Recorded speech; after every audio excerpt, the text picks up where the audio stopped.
Olá pessoal, tudo bem com vocês? Mais uma vez aqui falando sobre os nossos pássaros, sobre a nutrição, sobre a saúde dos nossos pássaros.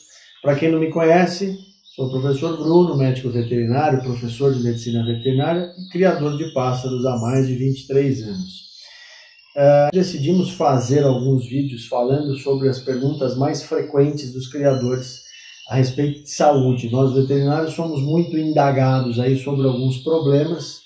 Dentre eles, talvez, entre os passeriformes, bicudos, curiós, pintacilgos, picharros, canário da terra, coleiros, uma das perguntas mais frequentes para nós veterinários é no que diz respeito ao peito seco.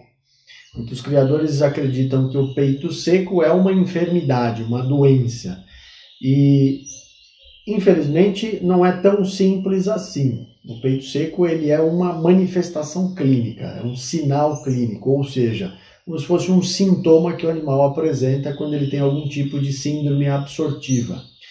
Dentre as causas de peito seco, a gente tem várias doenças que a gente pode citar, como a megabacteriose, a coccidiose, algumas infecções bacterianas do trato intestinal.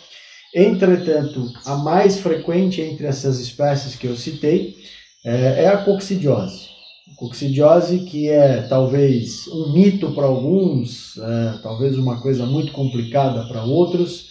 É uma doença séria causada por um protozoário chamado Eimeria ou Isóspora. São duas espécies, são dois gêneros, na verdade, de protozoários que acometem todos os tipos de aves, desde as aves de grande porte, como um avestruz, até um passeriforme minúsculo, como um manãozinho, um bico de lacre, qualquer coisa assim.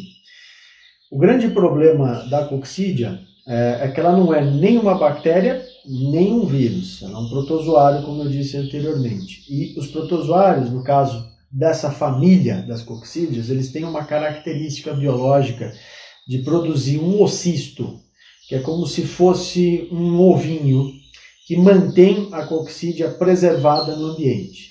Então, a coccídia sendo um parasita intestinal, conforme a ave infectada defeca, ela libera uma quantidade grande desses ocistos, que são formas de resistência que contaminam o ambiente. Então, o grande ponto a respeito da coccidiose é a gente perceber sempre quando existe alguma ave sintomática, e os sintomas são normalmente uma polifagia, que é o nome que a gente dá para quando o animal se alimenta o tempo todo. Você que é criador provavelmente já presenciou essa cena. Uma ave tentando se alimentar em tempo integral, uma coisa que não é normal. Ela desiste de cantar, desiste de fazer outras atividades para ficar se alimentando.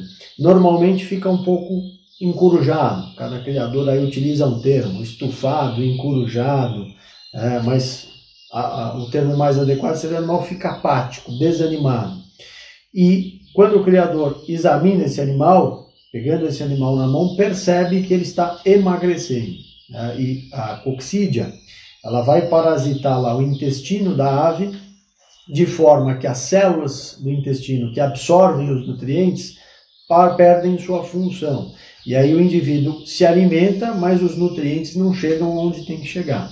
Isso gera o que a gente chama de síndrome absortiva. O animal fica em déficit nutricional e ele tenta se alimentar o tempo inteiro para repor esses nutrientes que ele está perdendo.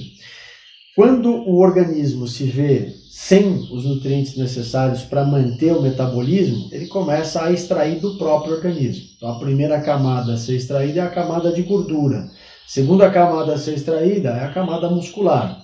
Todo mundo conhece que as aves têm um peito bastante musculoso, até por conta da anatomia aí, da ave e do voo das asas.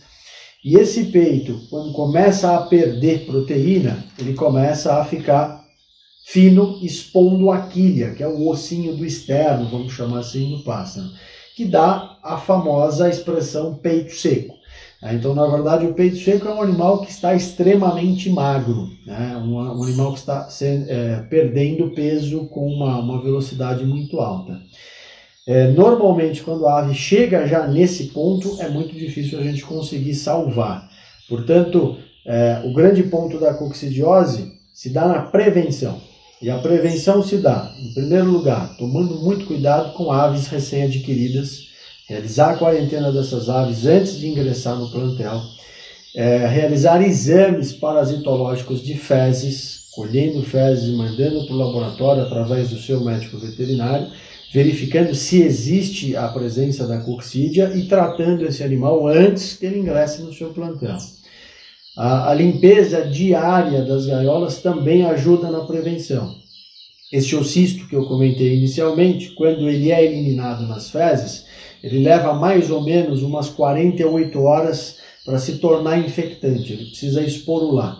Se o criador tem o hábito de limpar as gaiolas diariamente, a gente elimina fisicamente o ocisto sem dar tempo dele esporular. Isso diminui a carga de micro-organismos disponíveis no ambiente. Então, a higienização das gaiolas fisicamente, mecanicamente, trocar o papel, trocar as grades, tá? Não é necessário o uso de desinfetantes, até porque os desinfetantes não são competentes para destruir esse ocisto, exceto um tipo de desinfetante, que é a amônia quaternária. A amônia quaternária é capaz de destruir esse ocisto. Todos os outros desinfetantes não são. Um dos melhores métodos para desinfectar gaiolas e equipamentos é a água quente. Os ocistos não resistem a temperaturas superiores a 70 a 80 graus. Então o criador também pode lavar equipamentos, ninhos, até mesmo a gaiola com essas máquinas de limpeza a vapor, que passam a água numa temperatura muito quente e que não deixam resíduos químicos que podem intoxicar as aves. Então você que é criador de pássaros, seja pássaros domésticos, pássaros silvestres, bicudos, curiós, pintacilgos, colheiros, picharros, esses pássaros são muito susceptíveis à coccidiose. Tome cuidado principalmente com os animais que ingressam no seu plantel, faça a limpeza cotidiana das suas gaiolas, faça a desinfecção com água quente de poleiros, ninhos e acessórios. Se diante de um problema, de uma infecção, às vezes a utilização da amônia quaternária se faz necessário, consulte sempre o seu veterinário solicitando os exames parasitológicos a cada temporada de criação para verificar se existe a incidência de coccidia e entrar com os tratamentos adequados para cada espécie e o tratamento adequado para cada época de reprodução. Então fica a dica. Nos próximos vídeos a gente continua falando de outras doenças que causam peito seco. E até mais, pessoal.